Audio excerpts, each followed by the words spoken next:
Hello, welcome to our program today, Building Bridges.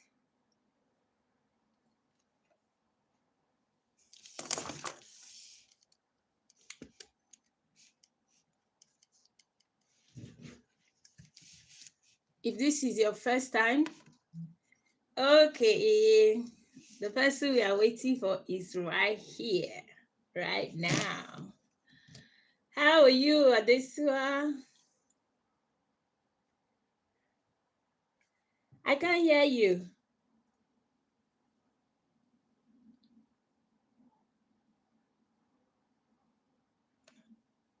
Okay, I hope it's not from my end. Thank you. Welcome to Building Bridges. It is that time of the week again when we gather to talk about the girl child. The girl child on the autism spectrum. That is who we focus on to support, not necessarily to, make their challenges known, but to make known to those who support them that there is help available. Even when they think they are alone, it shouldn't be so, because there's definitely help available. Thank you once again for joining us. Dr. Adeswa is trying to set up her system. Oh dear, sorry about that. I'm trying to set up this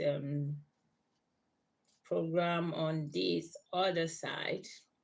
Welcome once again. Today again is all about the girl child, the girl on the spectrum. The girl on the spectrum. Girls on the spectrum. But even when we are talking about girls on the spectrum, we are also trying to look at this group of people who have found themselves having a little bit more of a challenge than the ordinary, girl child.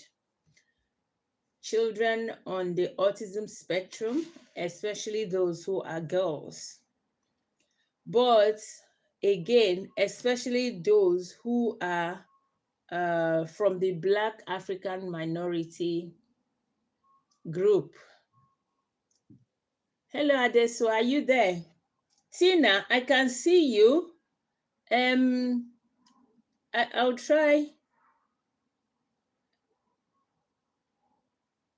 I'll try to get you up when I see you. All right. Uh-huh.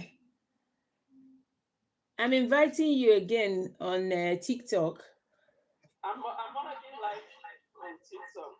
Okay, I've invited you.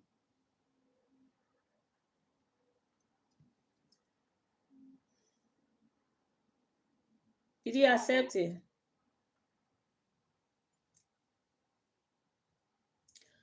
Okay, so last week we were so much about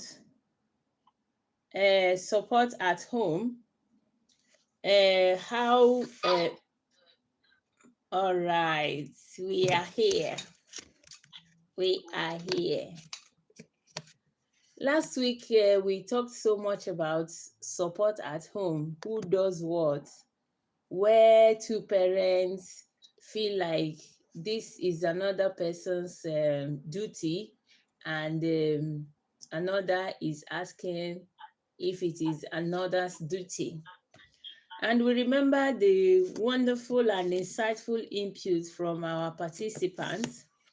Tina especially made us understand that raising children is the duty of both parents.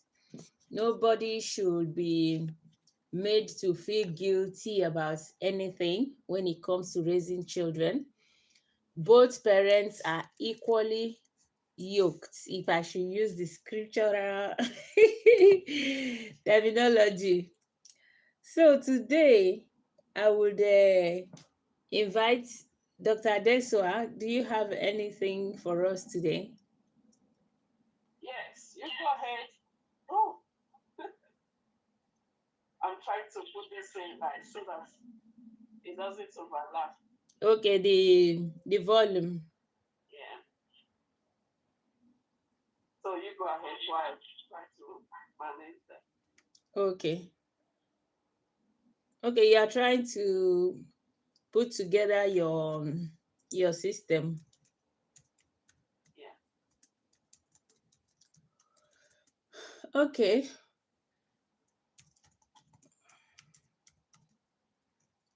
So something that has been bothering me a lot, which I know that some parents have the challenge, but others do not, is hygiene, menstrual hygiene especially, but this usually cuts across, you know, those that are on the autism spectrum.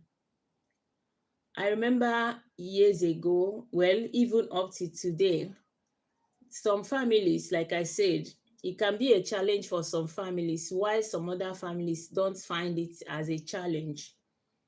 But what we tend to see is that some of these children who have sensory sensitivities, they tend to not accept, they tend to not feel comfortable with the feel of pad on their body. Many of them would not like to wear pad. Many of them, you will see them, they will wear the pad, they want to pull it out at every slightest opportunity, which most times is not always pleasant. Many of them don't even want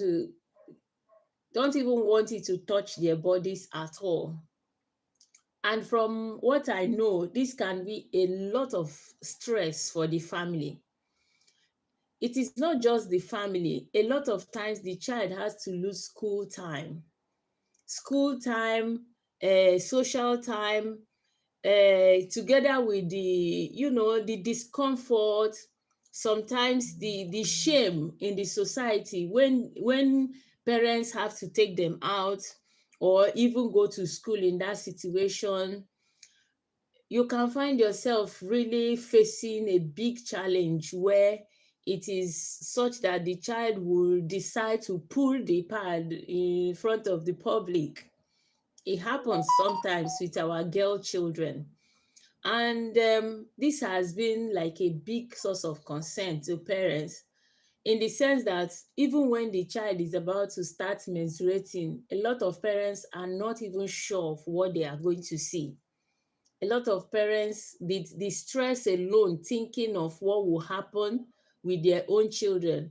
Because I must confess to you that usually you are not sure of how your own child is going to react to this until it starts happening.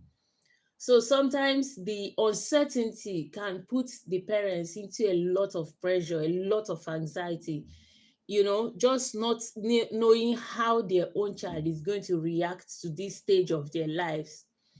And we know that this, apart from these physical challenges, this period is usually accompanied with a whole lot of emotional challenges triggered by hormonal changes. Hi, everyone. So, these emotional changes, we realize that in some children, it's even so much so that some children even start having things like seizures around this age.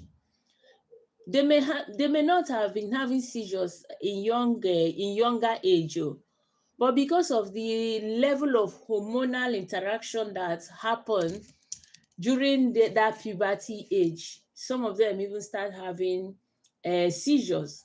But even those that don't have seizures, we want to, share experiences, encourage parents to talk about it. How did you manage your child's menstruation that first time they started menstruating? Sometimes it doesn't stop at that. A lot of times parents have seen themselves in the dilemma of putting the child on a contraceptive, or just living with that that challenge of every month having to deal with the pressure of having the child, whether to control the flow or managing the flow. Some children that have poo smearing, some children actually have poo smearing disorder. When it comes to this, it also happens. So we want to share this with parents and ask parents, what have you noticed in your girl child during puberty? How did you manage it? Were you able to find help? Were you able to get support? Is there a solution that you want to share with others that worked with you? What really happened? What were those challenges? So please, we are open to discussion. Please share as much as you are comfortable with, because what happens is that a lot of times parents feel so anxious only to realize that they are not the only one in this situation. It makes the situation a lot more easier. So, Dr. Deswa, you have something to tell us this evening.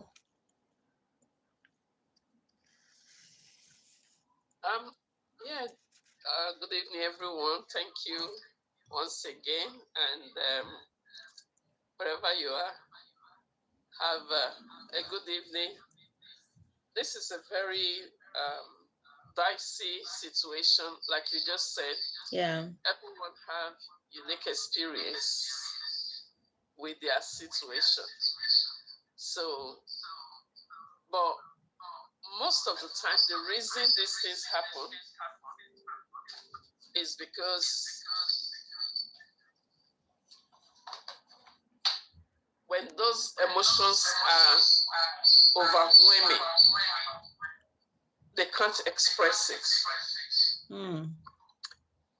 And the hormone plus the sensory overload.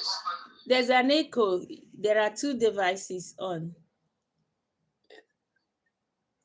Yeah. Yeah. That. Okay.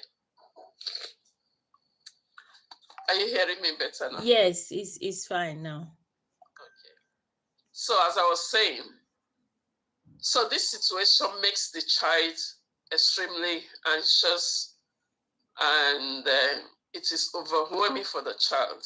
Yes. So for me, what I can say, when we come, we have to understand that towards this time, each parent will now understand the need of their children at that going towards that time. Yes. And like you said, have we even asked for help? Have we asked how to manage it?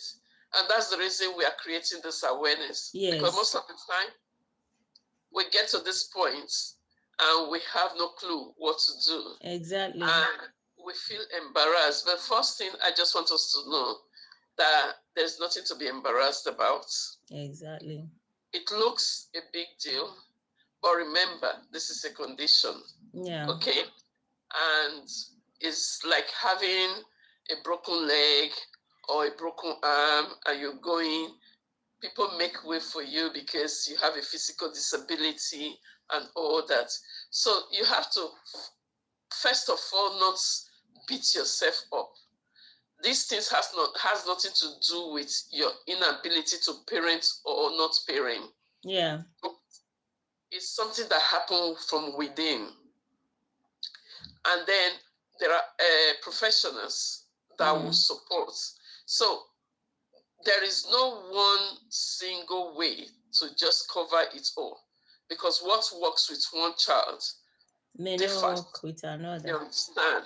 Yeah. So it's knowing that unique situation, looking into it. There are some children you don't touch them. Touch is a trigger. You don't want it. So imagine in that moment when they are extremely sensitive, you want to help them. You want to. You understand? So, but as they are growing, you are finding ways. sometimes in this moment where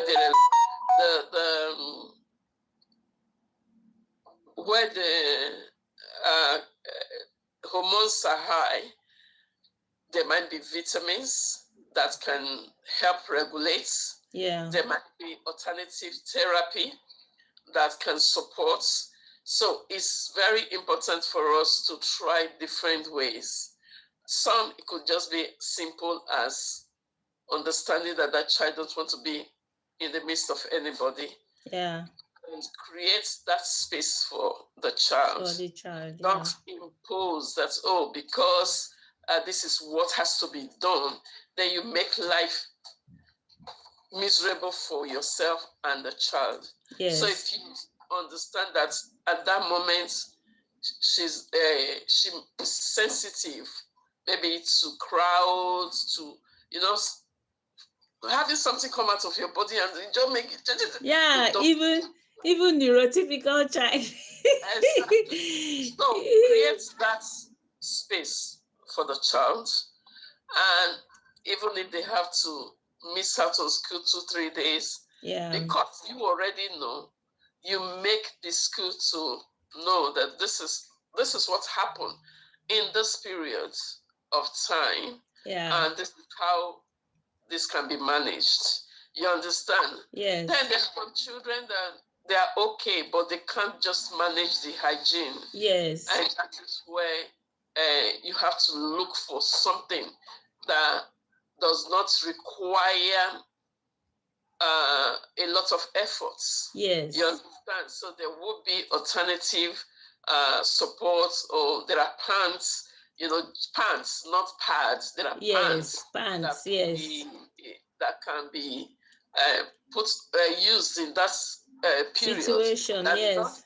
They don't have to feel the difference from usual ordinary pad, because it might be sensitive to their skin and all that, or putting something in their body might not be. So it's a matter of having that understanding and making inquiries. Like I always say, support is available. Yes. But nobody's going to bring it to you. You've got to ask for it. You have to find it. You have to request for it. Sometimes you ask, people are still not. So you have to look and make a demand where possible. Yes. Because this is for the well-being of your own child. So it's not luxury. You know, it is someone that is not feeling well at that moment. Yeah. And human rights is every one of us have this needs, this right to feel comfortable. So at that moment, you find what work. It might be, you are not in a developed country. It might be you don't have to use things that like how will I say it? Something more plastic. It might be just clothes that are cotton. Yes. That does not create too much friction. Yes. And then if it's really, really messy, then keep them away from public for just 2 or 3 days. Yes. You understand, until it lowers. It doesn't destroy anything. And always speak to a doctor if probably the hormonal change is very high, is disturbing, because even for neurotypical people, there are moments some people have pains and all that. So depending on the situation, but for any neurodivergent girl, that extra support should be available. Yeah. It shouldn't be taken for granted. And as a parent, it's not the right time to shrink. This is about your baby's well-being. You don't shrink. Yes. You just have to work with it. Try to understand exactly what is Yeah. what is the child's need, how can it be met. Like I've just given different kind of scenario now. Yes. You are the one that's able, and then when they are going out with other people, because you have been able to sort it out, you're the one that's able to tell them that, okay, if this happens, this is how we deal with it. Yes. This is how we manage it. This is how, so people don't get panicky or overwhelmed or trying to use, Sarah used this like this. So no, what works for Sarah might not work for Jane. You Yes. understand? And it's not Exactly. always good for us to put them, comparing them, or thinking because when it happens to Sarah, she just go to sleep. So we expect Jane to go and sleep. No. It could be that when it happens, they just fidgeting, they just rolling around. So it's a matter of looking into it as an individual, individualized attention. And this is mainly and majorly our own responsibility as parents. Yes. Because when we are able to build this pattern, then we are able to tell other people how it's being managed. So don't shy away, don't like Dr. Ijama has said, it is not, you are not alone, it's not unique to you. Yeah. The only thing unique to you is how your child reacts to it. Yes. But everyone faces it in one way or the other. So you see some children, they just throw things around, they just, because they cannot manage their feelings at that time. And they can't express it coherently, in a way that you will understand. But you knowing that it's that period of time, you have to be the matured person there. You have to be the one that doesn't go into Melt down panic yourself. state. And you just have You're not the one going. I must confess, during my own, I was the one going into meltdown. So you just have to. And then when people around you, and this is me, people around me, they start having unsolicited advice. Oh dear, tell me about it. Yeah, I just open my door that for now I can't handle that. You understand? Because one thing I don't put myself under is social pressure. Yes. I don't put myself under social pressure because of I already have a lot dealing with, So yeah. I must tell you, you kind of have a different perspective of things because of where you have been. No offense intended, though. But luckily for me, somehow for me, I have the perspective of both worlds.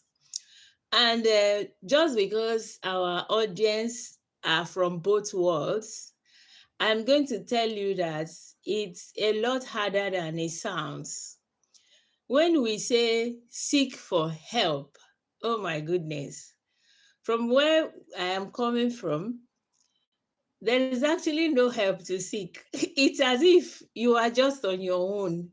You are so on your own, starting from professional support to even emotional support. And it's even worse because the kind of eye where people go take look you like this, it go be like say that you carry shit for body. You get? So from that perspective, and there is also the problem of, poverty. Poverty is something that you wouldn't want to find yourself in when you are having someone that rely on you for everything. So I remember when this challenge was very, very, the peak of it for me. There was no, all those panties and things we talk about, they're not available. They're not available there. So do you know that I had to order that kind of panties straight from China? And how did I even get that access? There was a lady that was doing buy from China, order from China, random things that you just try to do to seek for additional income. And luckily for me, I had that opportunity to order that thing from China. How many parents have that privilege? Even if you know it, where is the money? Where is the access? Where is the exposure for many of our parents down there? Yeah. And then here, when it happens, they start talking about creating picture book, creating social stories. Who does all those things for you? How many parents even have that concept of social stories to support their children? So what I'm saying is that it is good to be positive, it is good to be resilient, but the environment where you find yourself is like a big factor in all of these things we are talking about. It's such True. a big factor that even when you are positive, even when you are resilient, and the resources are not there and the support is not there, it becomes like, you can't help but be frustrated yourself as a parent.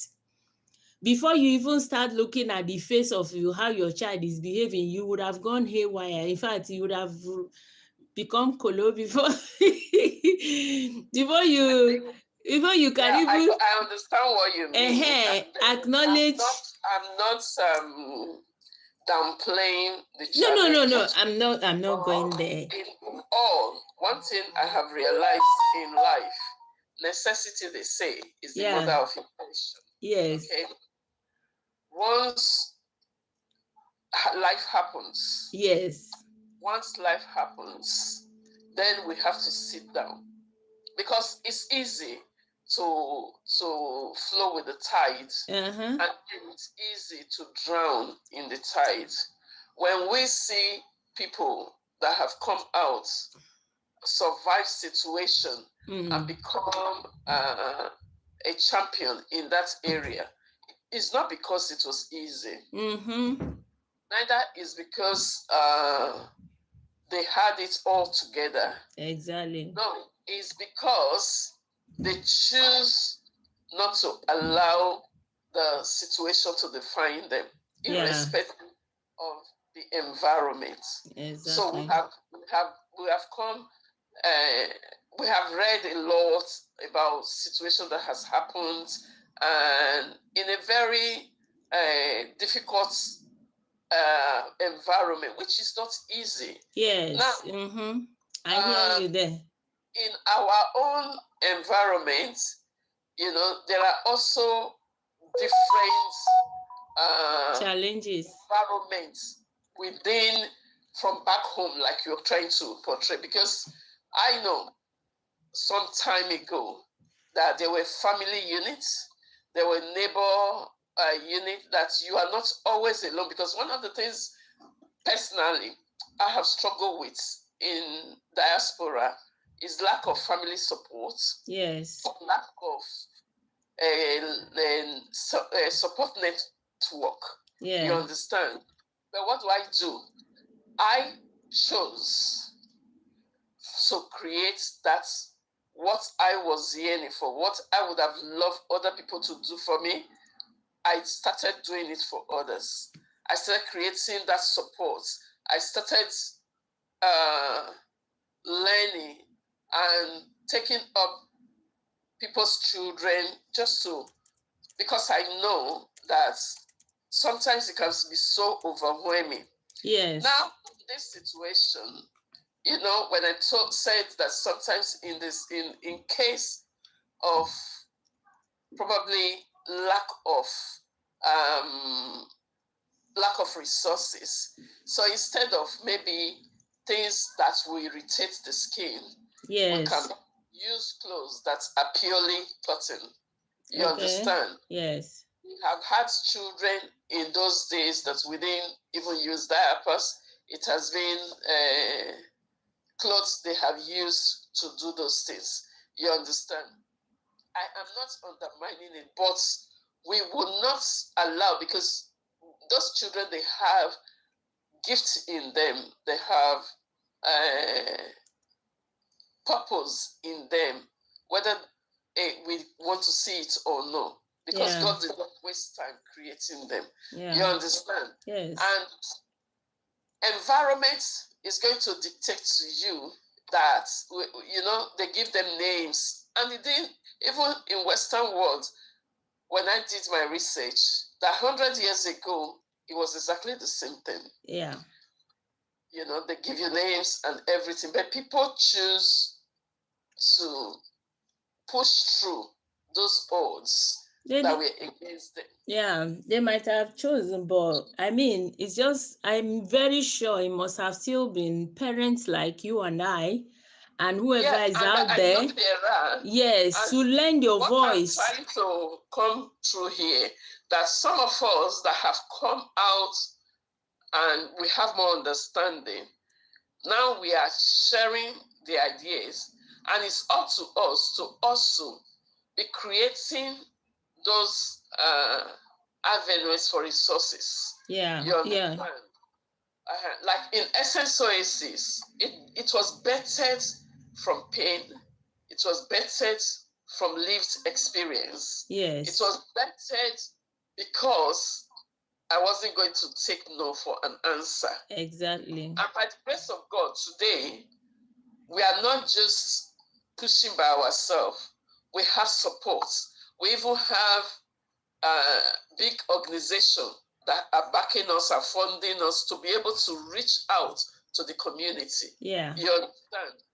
And because of the stigma in a place, in a society back in our, like in Africa, if a mother now chooses to, I'm 100% sure people that are ashamed of their children, locking them away, will find an opportunity, because I believe everybody loves their children. Of course. But society will push some people to behave abnormally, And I have seen people that have created, taking up and just doing it as a job.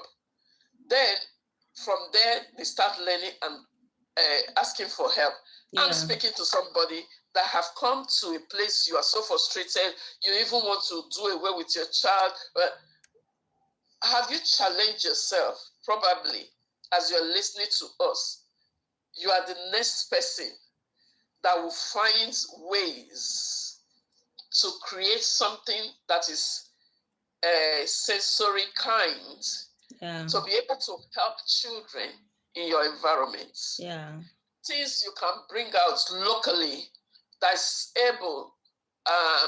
We've had herbs, we have things that you can bring out from the natural. You understand? Or something that has been working for you. Okay. You come to a group like this, and you are able to say, oh, this is what I've been working on, and I would like people to start trying it. Yeah. You understand? Yeah. Because we can cry all day, but if we don't stand and say, this is what is happening and this is how we are going, nobody's going to help. I see you. Misery, they said, loves company. You understand? Mm-hmm. So it's not about because you can do it or you have means to do it. It's about determination that wherever I am, whatever is available, I want to support this child. I want the well-being of this child. And who knows, you can be the change that we are waiting for. The change maker. Yeah, that's who we are. Because you've been given this very difficult path. Yeah. And not to break you, it's to build you. Exactly. So I want each and every one of us not to feel sorry for ourselves. We are empathetic, but don't be sorry, because it's a whole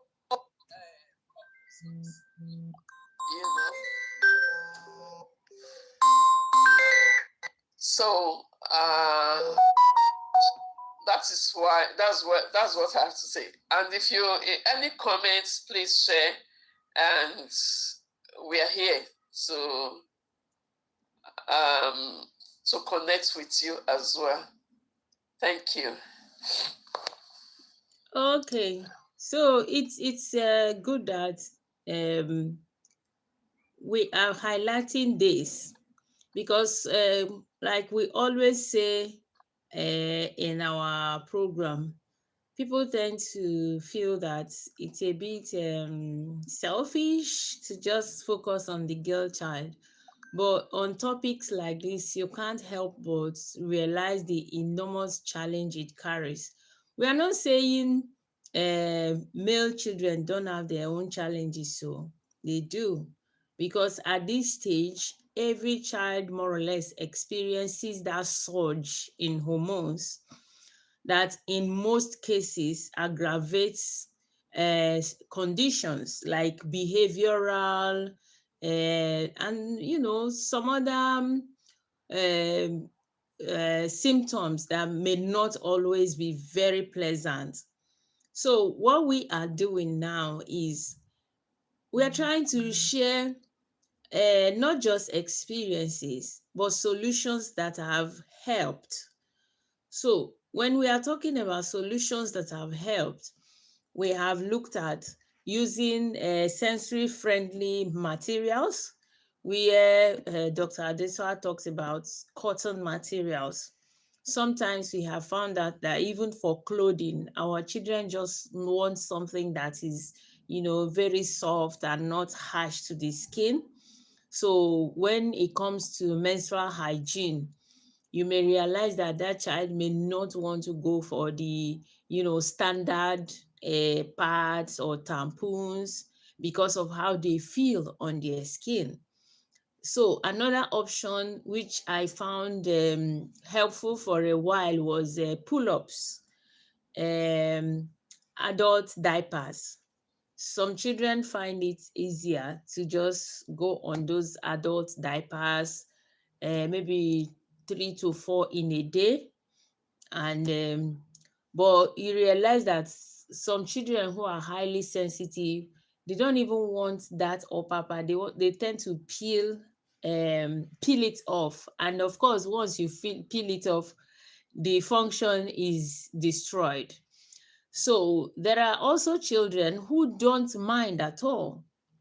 I know a few girls who really do not mind on going on the standard diaper.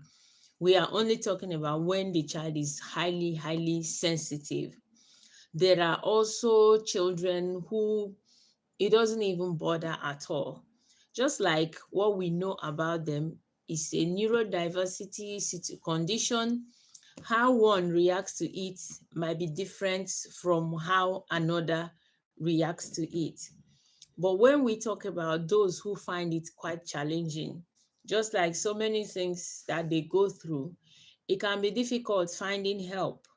It can be really difficult finding help. Now, what really becomes a bit of a topic of discussion is whether to some parents who know that it is a challenge, who it has become a challenge for, they are at a crossroad whether to put this child on a contraceptive that will stop the flow, or if they should continue managing it in and out of school, because it gets so bad at some point. Some parents may get notes, get reports from school that maybe attendance is falling, and it might put the parents in a crossroad.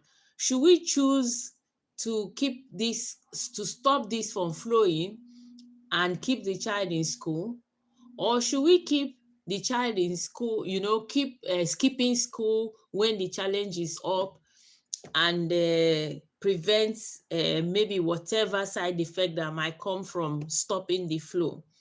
I have had a lot of parents who find themselves in that serious dilemma. And it's very serious because each of them has consequences. As much as they have benefits, they have consequences. And this is also one of these stages or processes in raising these girl children that really puts parents in a very, very serious, challenging decision making condition. So when we say this is a challenge, yes, it is a challenge. And unfortunately, it doesn't just affect the child, it also strains the parental relationship, because one parent would have their own ideas about how it's going to happen, what is right, what should be done. And this other parent would have his or her own ideas of what is right and what is wrong and what will happen and what will not happen. And looking from the two sides of life as I have known them, on this side, you have the opportunity of speaking to a professional, more or less available. There are guidelines, there are, specific rules to follow when in that situation. But on this other side, there is freedom to speak to a professional at your own cost, at your own risk, because advice can come in from any motive. Advice can be out of motive, it can be out of professional practice, it can be out of ignorance, but advice will come either way. So if you are a parent in this situation, in this space, we are saying just do not lose faith. As much as what is it? You do not have to get all your answers online. In fact, I wouldn't even encourage online because a lot of things are flying out there. It is spaces like this that we are creating. You can come in spaces like this. We are professionals, even if we are not purely medical professionals. We are professionals. We have lived experience. We have idea of whichever side of life you're coming from. We have an idea of what is going on there. So we feel that we are in a very good position to be able to offer not just support, but signpost you, find you people that would give you the specific professional support in that area that you're having a challenge. Essence Oasis has become a place, a hub where families, it's not just about the child at this point, because we are mothers and we know that this challenge has enormous strain on parents, and it has enormous strain on the society, the immediate society, the siblings. So our approach is whole family support, whole family. We don't look at the child alone. We look at the parents, we look at the siblings, we look at the immediate environment. And so the point here is, when the child is undergoing these challenges around menstruation and this child is on the autism spectrum, you have a safe space here. You have a safe space. Nothing is ridiculous to us because I don't know if we have seen it all, but we have seen a lot. It might not be all, but we have seen a lot to use and create that holistic view of whatever is happening in your child, in your home, about your child on the autism spectrum. So at this point, we are saying if you are in any of these dilemma, how to go about it, what to use, who to speak to, when to start it, how if what is happening is related to it, we are here for you. We are here to listen. What do they say? We listen without judging. What's that slang that? We listen without judgment. We listen without judgment. It's a non-judgmental platform. It's not, nothing is silly to us anymore. We've seen a lot. You won't believe it. I know sometimes when parents are talking with me, I'll just be chuckling, smiling, not smiling because it's not a big It's a deal. funny thing. Yeah, Yeah. but smiling out of familiarity. A lot of times you smile just remembering that you were this freaked out when you were passing through this same challenge. And then you Exactly. see another parent really freaked out, and you're saying in your mind, oh my word, just don't worry, it will pass. But the parents may not always understand. So Yeah. here this evening, we are saying you can come, just come as you are. You don't need to fake anything, you don't need to plaster anything, you don't need to. We've seen it from the parent angle, we've seen it from the professional angle, we've seen it from different views. We have the holistic view of it. So look at it like, okay, I'm talking to this person who knows. So I'm kind of just going to pick their brain, find out how did you do Not it. just theory. Yes. Prac- Yeah. Just go pick their brain, find out how they did it. And believe me, there's nothing as satisfying as when you realize that the person you're talking to actually understands. Oh my God, I can't believe that kind of feeling. You just kind of let down your guard, and the hardest things you could be laughing about them. You could be laughing about the hardest things. I mean, when you were alone, you thought it was the hardest thing that could happen. But as soon as you see that the person you're talking to like purely understands, it becomes a bit funny actually. So that's it. Dr. Deswa, do you still have things to tell us? yeah, before we round up, I think we have our sister Tina with us. I don't know if she Yes. wants to, because she's a professional in her own field in social care. Yeah, Tina, I couldn't see you on TikTok. I was hoping that I will see you there so that I can bring you up, but I can't. You haven't asked to be. I'm on TikTok. I'm on yours as Tina Tikwe, and I'm at Dr. Deswes as Race of Hope. Okay, I Ah, was I was waving at you, but I couldn't see how to invite you. Sometimes it will ask to invite, but I I think we are hearing her voice. If she can just etch on something. okay. Okay, Yes, okay. yes. So good evening, everyone. Good evening. The little I would add to it is as you said initially, most people would think, why are we concentrating on a girl child? But Yeah, the thing is, when dealing with a girl child, they're a bit sensitive when it comes to issues like that because of puberty and then how they understand things and then their behaviors.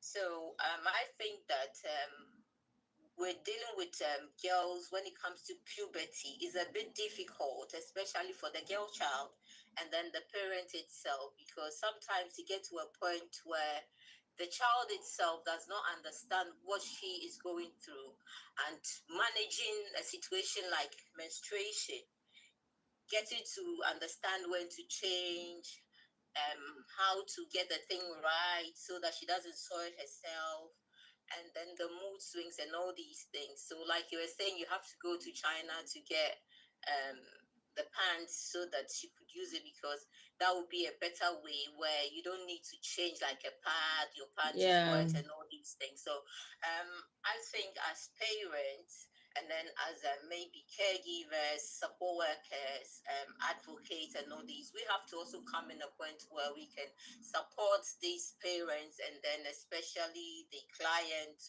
who is the neurodivergent child, yeah, how they can manage these things. Sometimes you can have like a prompt to prompt them that maybe within this period when you feel this way, some of them do not even understand what you are telling them, but yeah, then you can do like a visual, you can have something to do, you can create something so that it gives the child the awareness that when my mom or my dad or maybe my carer or somebody does this, it means it's time for me to change. It's time for me to check if I've soiled myself. And then it gives that child also the confidence that what she's going through, she's not alone. Somebody Yes. is there looking out for her. And it also gives the parents the assurance that when their child is out there in school, in the community, they have that confidence that in their absence, the child knows what to do, or when the prompt is given, they'll be able to and check themselves. So I think it's better. It's good that we come on this platform and then we learn, like Doctor was saying.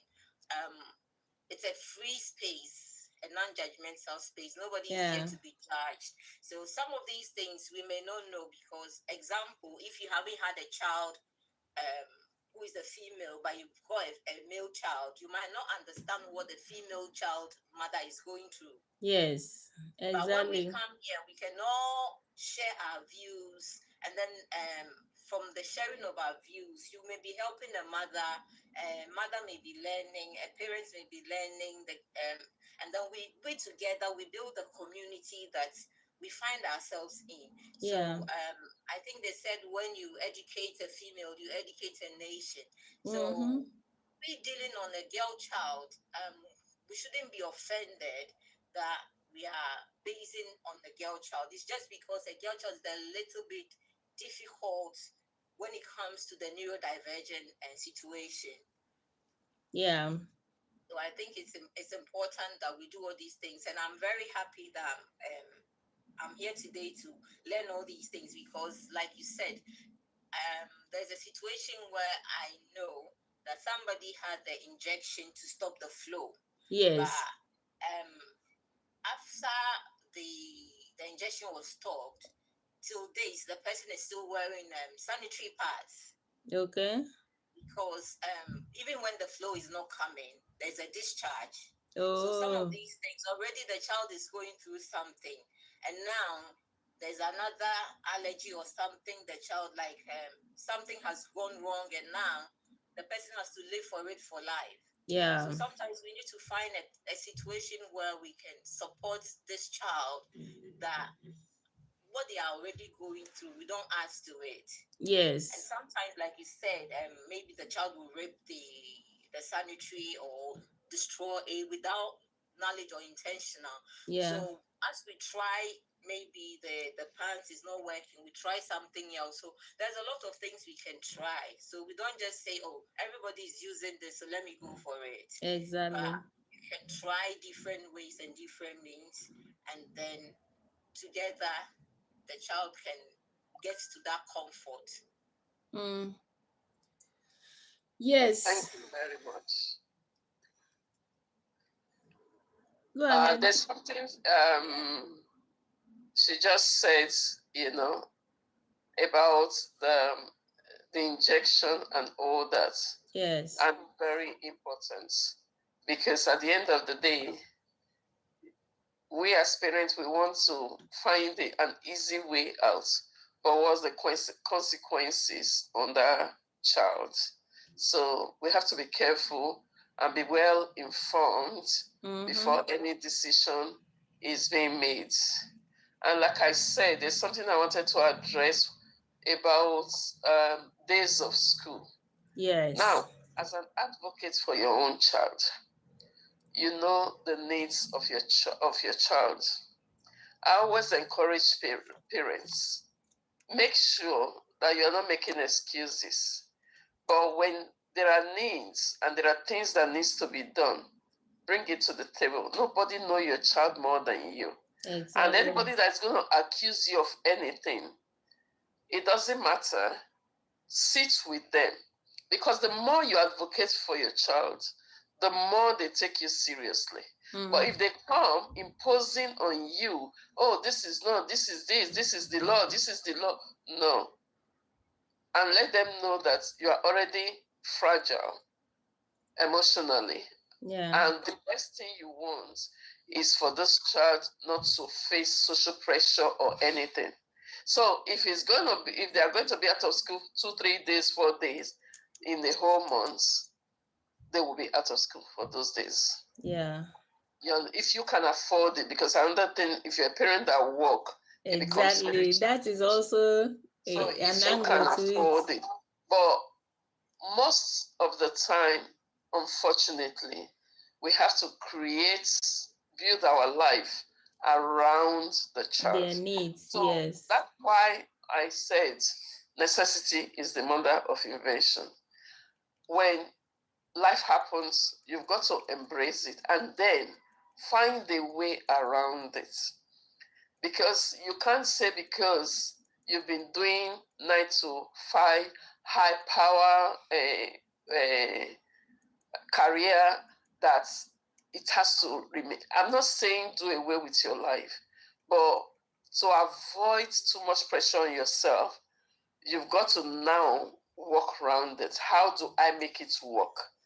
And trust me, if you stop and think, not giving yourself totally to panic and what people will say or social pressure, there's always a way out. I think that's a topic for another day entirely. Yeah, I know. I'm just putting it out there that we just try all we can do to be able to make sure that we don't sacrifice our children's well-being for anything that will be comfortable for us. So thank you very much for joining us today, and we are looking forward to seeing you. And we'll be having programs where you can be able to join us, but it will be online on Zoom, so you can subscribe to us. It's where you will be having professional advice, professional support, a few hours a month. That's free. But we are looking forward, once we are able to put that into place, we will be contacting you. Thank you. See you next Friday. Next Thursday. Mommy Esther is here on the Zoom. Mommy Esther. Yeah. Hello. Okay, she wrote a message. She's saying, God bless you. Hello. Okay. Good to have you. Thank you for dropping by. Good to have you. So we are rounding up now. Thank you so much. So looking forward to seeing us next week. And this was a wonderful one. And for those, listen, we talked about a lot, not just things that affect girl child. Generally, we talked about family, we talked about